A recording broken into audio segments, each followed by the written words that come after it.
Hey guys, Saf here with another Raid Shadow Legends video, and we have finally got information about the new fusion that is going to start probably, I guess, on Thursday after clan versus clan. And this fusion is basically a giant sleeping panda. We have a Bambus Fourleaf here. Now this champion is a magic support legendary Skinwalker champion. It's actually another Skinwalker fusion. We've had so many of them recently.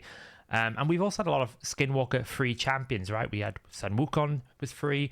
We've got this guy's a fusion. We had Loriaka was a Skinwalker that was a fusion. Razelvarg was a Skinwalker that was a fusion. So they've really gone all out in giving us Skinwalker fusions. It will probably make faction wars for most people who have been playing for about 6 to 12 months much easier, because these legendary champions are going to make the faction much easier. So we have got Bambus Fourleaf here. He is a big giant panda, and it kind of goes along the lines of, you know, we've had Sun Wukong, which is steeped in Chinese mythology, and now we've got a panda. Clearly, Teleria are kind of target the sort of Chinese market with these champions, although it looks, you know, it's kind of cool. We got a panda. It's a little bit Mists of Pandaria. I don't really understand the whole four-leaf clover thing, but, you know, that is what it is. What have we got here then? We have a support champion, so immediately we're not thinking damage dealer. Attacks one enemy, has a 50% chance of placing a 30% decreased speed debuff for 2 turns. Will attack all enemies. Instead, if the initial target is under 2 or more debuffs, this attack has a 40% chance of placing the debuff. Then places sleep on himself for 1 turn. This debuff cannot be blocked or resisted. Okay, so it books up to what, 75% or 65% chance on an AoE.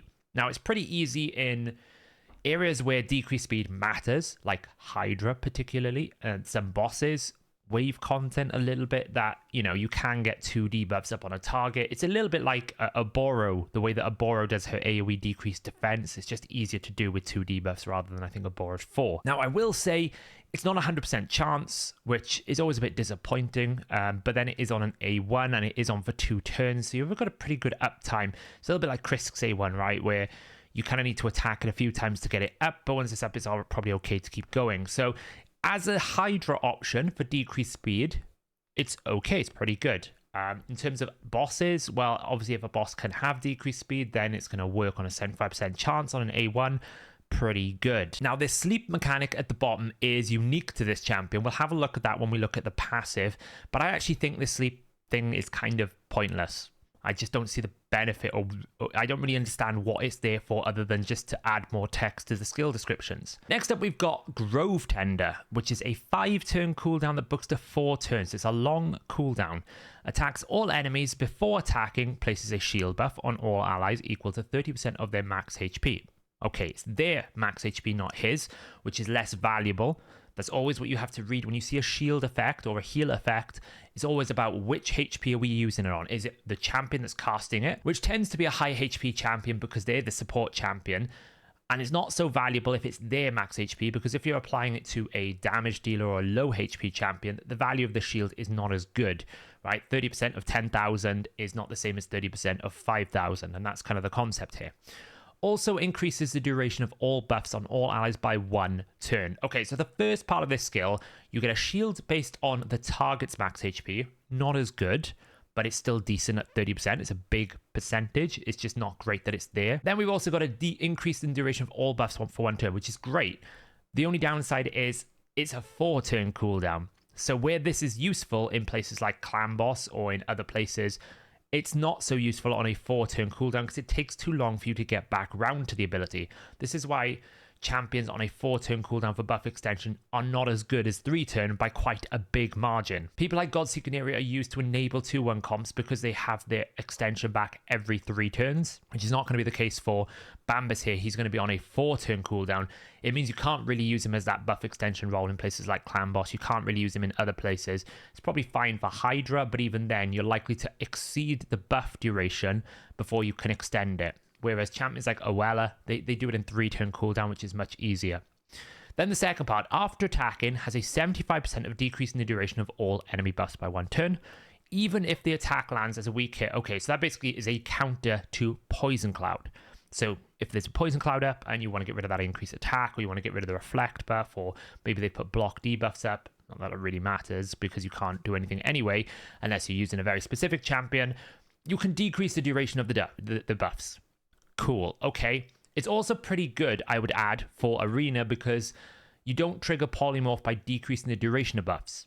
You will trigger if you remove the buff or if you steal the buff, but by decreasing its duration, you won't trigger it. So it's also not going to have affinity issues because if you weak hit, it's still going to happen. Also increases the value of any shield buff on all allies by 2% for each enemy buff that had its duration decreased by this skill. Okay, so the first thing I'm going to say is this doesn't really impact cadaver teams because when is a Hydra head ever going to have an opportunity to have a buff that you can actually reduce? Because when it respawns, you can't reduce the duration of that protected buff that it gets. And typically with the cadaver teams, once it's scaled, you one-shot the head anyway. So this isn't going to affect cadaver teams. I doubt any cadaver team, unless I'm mistaken, and I'm sure if I am, Victor Tess, Mullet Reaver, I think Callus has got a pretty crazy one as well. Those guys who know everything about this comp will be able to correct me, but I'm pretty sure they would look at it and go, I could just bring another Cadaver, or I could just bring another Yumiko or another Brogni, and it would do it so much better because the opportunity for me to be able to reduce the debuff, the opportunity for me to reduce a buff that doesn't exist is a problem. That being said, where there are buffs to reduce, like Arena, this could significantly improve the strength of a shield. If you have a 10,000 shield, let's just imagine you put a 10,000 shield on the allies before you take this turn, and every single enemy has 5 buffs. In an arena setting, there's 4 enemies. 4 times 5 is 20. So you do it by 2%, and if you land every single one, and you don't have any sort of 3%, because that's the only thing that can stop this is a 3%, then you're going to get 40% increase, which means that 10,000 shield is going to become 14,000 shield. So it's quite a good skill into high buff teams. But if there's no buffs, then essentially the second part is bad. It doesn't do anything. And then naturally, because it's their max HP, that's also weak as well because it's not your HP. It is 100% chance on everything when you book it, but again, it's a 4-turn cooldown. So it's good, but there are issues with that skill. Then, of course, he places a sleep debuff on himself. You get in the trend, Panda's a sleepy, we need to take a sleep. So we'll look at that sleep in a minute. Next up, we have his A3 Dream Sight, another 5-turn cooldown that gets booked to 4 turns. So he is, it's going to take you a while to get background to his abilities. Targets an enemy. First places increase accuracy and increase attack on all allies for 2 turns. It's really good. This first part is great for bomb-based champions. If you want to use him as like a Yoshi substitute, you don't get the Yoshi passive, but this is what Yoshi is good for. It gives you the increased accuracy and the increased attack. It's very good for bomb champions because that's what they both need.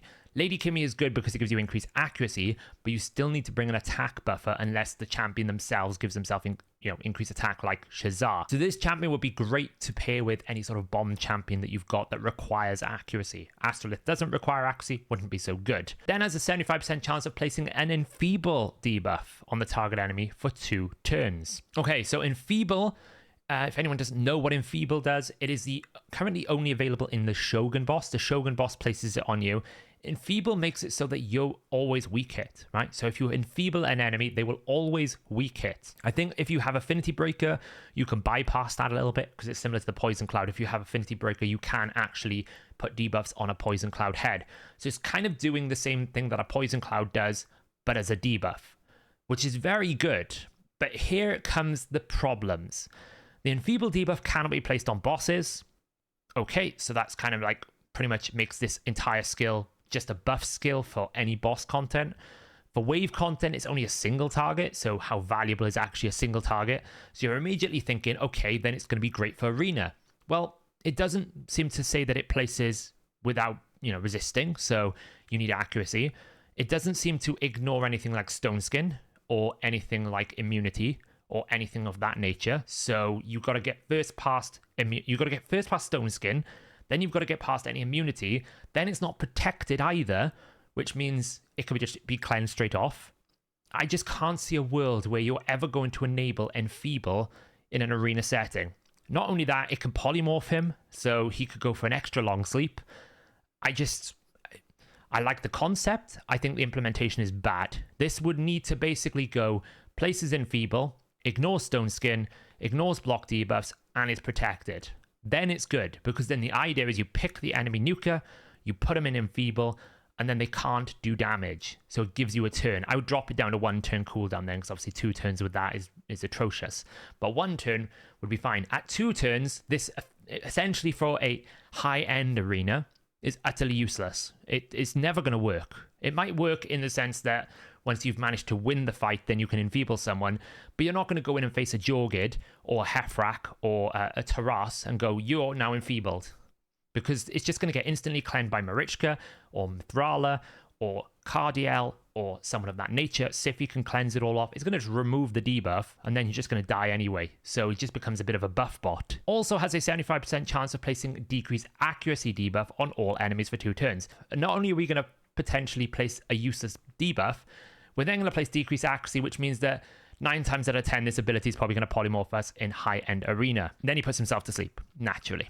So, and it's also a long cooldown. Again, the buffs are great, but it's a 4-turn cooldown. So it's like, the problem you find with Duchess and Hydra is you're always like 1 turn behind what you need to be for like that Veil buff or that increased attack buff or the block debuffs. It's going to be the same situation here. You're always going to be like that 1 turn behind what you want to be for these buffs. So I don't know about this ability. I think the concept is cool, but I think implementation wise, you're going to find very few usages where enfeeble is going to matter. It is kind of cool that there's an increased accuracy and a decreased accuracy on the same ability, but you'd want almost like increased accuracy and decreased resistance like Supreme Kale so that it makes your team better. You wouldn't want like increased accuracy and decreased accuracy on the same ability. It's not quite the right setup in my opinion. This is also pretty good for Bommel, I think, if you are running any sort of like bomb setup in Bommel. You get that increased accuracy, so you get a better chance of placing the debuffs. You decrease the accuracy, so it reduces the risk that you're going to get bombs back off the enemy and various different things. It could be quite good as like a Bommel-based champion. Get on to the 2 aspects that I think are the most, like, I don't understand how it's going to work. So the first thing is the passive. Has a 50% chance of transferring any debuffs placed on an ally to this champion while they're under sleep debuff. Okay, so he's sleeping himself constantly. When he's asleep, there's a 50-50 chance if you debuff one of his allies, he's going to take that debuff. That sounds great. Will not transfer block revive, okay? Stun, freeze, true fear or fear, provoke, or petrification debuffs. At the start of this champion's turn, removes any sleep debuffs from this champion. Okay, so every time he takes a turn, he wakes up, and while he's asleep, he will absorb every non-crowd control ability. Now, here's the problem. It's a sleep debuff. Unless this sleep debuff is going to operate like the Sand Devil, where when you attack him, he doesn't wake up, it's utterly pointless, because all you have to do is sneeze on the Panda, and the Panda is going to wake up, which disables everything about this passive, because even the active effect transfers all debuffs from this champion to the enemy with the highest resistance. If a sleep debuff was removed from this champion by this champion's passive skill, this effect cannot be resisted. So the concept is a bit like the Skimfoss style setup, where he drains all the debuff from his allies and then puts it on the highest resistance enemy, but only if he wakes himself up. So if you just wake him up, does it work? I mean, maybe it works like Sand Devil. Maybe you can't wake him up unless he wakes himself up. Maybe if that's the case, then it's a bit better. Otherwise, I just don't see how this works, because essentially all I see is a Panda. He puts himself to sleep, I attack him, he wakes up, nothing happens. He keeps the debuffs, nothing happens. I just don't see the benefit of it. And to be honest, any source of damage, HP burn, minimal damage, War Master, any sort of damage is going to wake him up. That's why we don't use sleep debuffs outside of Sand Devil, because sleep is really bad. It's not very good. Additionally, he's not actually going to like steal any of sort of the crowd control effects. So things like Stun Uko, not going to really work. Provoke Uko, not really going to work. Things like Mithrala Petrification is not going to stop that. It's not going to stop things like Torments. It's not going to stop things like Martial Eds if you're using them. It's not going to stop things like Soul Reap Fears if you've got Swift Parry. So you got basically a 50% chance of maybe stealing like a decreased defense. Or I just don't know where you would ever use that effect. It's inconsistent. Whenever we see passives that are not 100%, we always tend to find that they don't get used. Think of Glazea. It's designed as a Warlord counter, but because it doesn't happen 100% of the time, nobody uses Glazea as a Warlord counter, because it's just never going to work consistently enough. So, I don't know. Unless, as I said, unless I'm missing a trick, which obviously I'm played the champion, I'm only reading his skill set. Unless this champion's passive works where he puts himself to sleep and it's a sleep like Sand Devil where you can't wake him up, the whole sleep mechanic of this champion is pointless. It doesn't work. It doesn't do anything. And likewise, the aura here, if that is the case that you can wake him up, you'll never actually ever use this aura, because what you'll have to do is put Bambus as the last in your team. because the way that the battle engine will work is it will attack everyone in team order situations. So if you're placing debuffs on an attack, then you need to attack the first enemy, that then places debuffs, and then it moves on to the next enemy. It does it very quickly, you don't notice it, but that's essentially how it works. That's why people put Necret the Great last, because the shield will apply on the damage before it attacks Necret. If you put Necret first and Necret dies, you don't get the shield on your ally. If you put Necret last and your ally gets attacked, even if Necret dies, you get the shield on your ally, which is what you want. Now, it could be that even that doesn't matter, because if the damage is calculated before the debuffs are applied, then essentially on an AoE attack, Bambus wakes up and you never get the passive. I don't know, maybe it is going to work like Sand Devil. And if it does, then most of what I've just talked about is a bit irrelevant. Because essentially, yes, it will work, because it basically means you always do this thing. But I got a feeling it's not. I got a feeling you're just going to wake the Panda up, and then the Panda basically becomes a buff shielder with a decreased speed. So that's the Panda. Where do I think he's good? I can see a value in Hydra. I can see decreased speed with some supportive buffs, and shielding is pretty good. The cooldowns are a little bit undesirable, but it could work if we have some sort of like Ping Keeper-esque type setup where there's some way of, maybe if you're pairing with Emic, so you get the cooldowns back quicker, that could be quite good. This shield buff extension growth thing could work, but I also think it's probably not going to grow it enough to matter. So I think it'll be like an incidental bonus, not something of value. To be honest, the decreasing of the duration of enemy buffs is probably more valuable than the shield growth in this instance. I don't really think much of the sleep mechanic. I think that's kind of irrelevant unless, as I said, Sand Devil works. Clan Boss, I can't see much use because the cooldowns are too long and decreased speed doesn't work. I can see some use in some bosses, like Bommel, I think very good for that A3. Very good. Very good for bomb champions on the A3. Decreased accuracy is not bad. Could be very good for Iron Twins as well, with a decreased speed, and then you get those buffs and decreased accuracy as well to help stop the boss putting the decreased defense on you. So yeah, it could be good there. So overall, I would say if your end game, you get this champion because, again, it's a fusion. I always say with fusions, if it's a unique fusion, as in it does things that no other champion does, you never really want to skip it because you just don't know what it's going to be used for, right? Champions like Jetney, we could skip because all it is was a damage with decreased defense. Nothing in Jetney's kit was ever going to be unique enough to warrant you needing her, or she was going to be very good in future content. We don't know whether Enfeeble could be very valuable on non-boss content in the future. So I would say if you're end game, you should have the resources to do this fusion, and then you should be able to get it done. And I would recommend you get it done, even if you don't have an initial use for it, because you never know when you need this skill set and this unique set of combinations. Now, for late game and mid game players, you got to make a decision about whether or not you want to consume the resources to get this champion.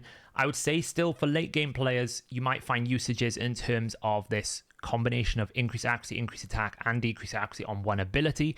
You might need someone with decreased speed because you don't have good champions for it for Hydra.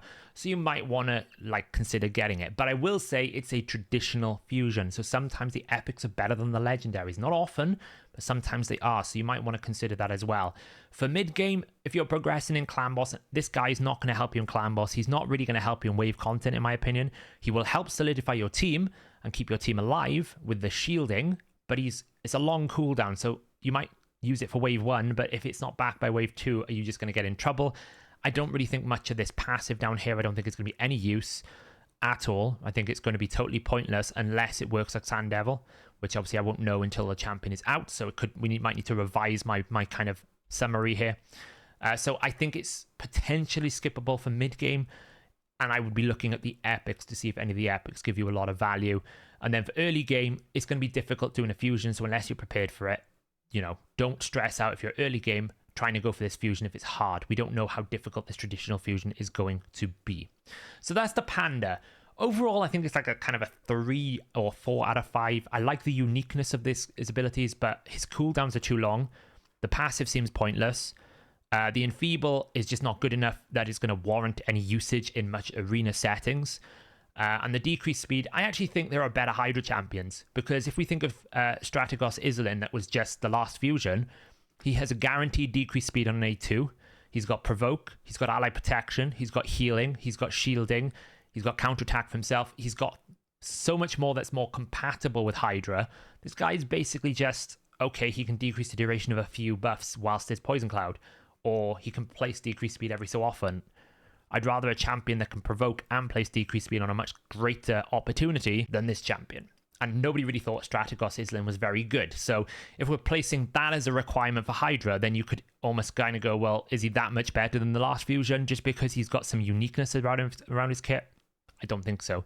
Keeping in mind as well, the majority of Hydra is AoE, right? There's a few Hydra heads that single target. Mischief, Decay will always single target. So you might be able to like absorb some of the heal reduction, but you can't take the fears. So it's not going to work as a torment counter. So at best, you're going to steal a heal reduction because every other head is going to wake him up. And it's a 50% chance. So it's not even guaranteed. So I don't know. Let me know in the comments below, guys. Am I missing something with this champion? I think he's an okay champion. I think he's unique. I'm just not like, it wouldn't be a champion that I would instantly book up and instantly use. I can't see an instant usage for him in any of the game right now. Maybe there is future content that he will be. So there you go, guys. Thanks for watching, and I'll catch you in the next video.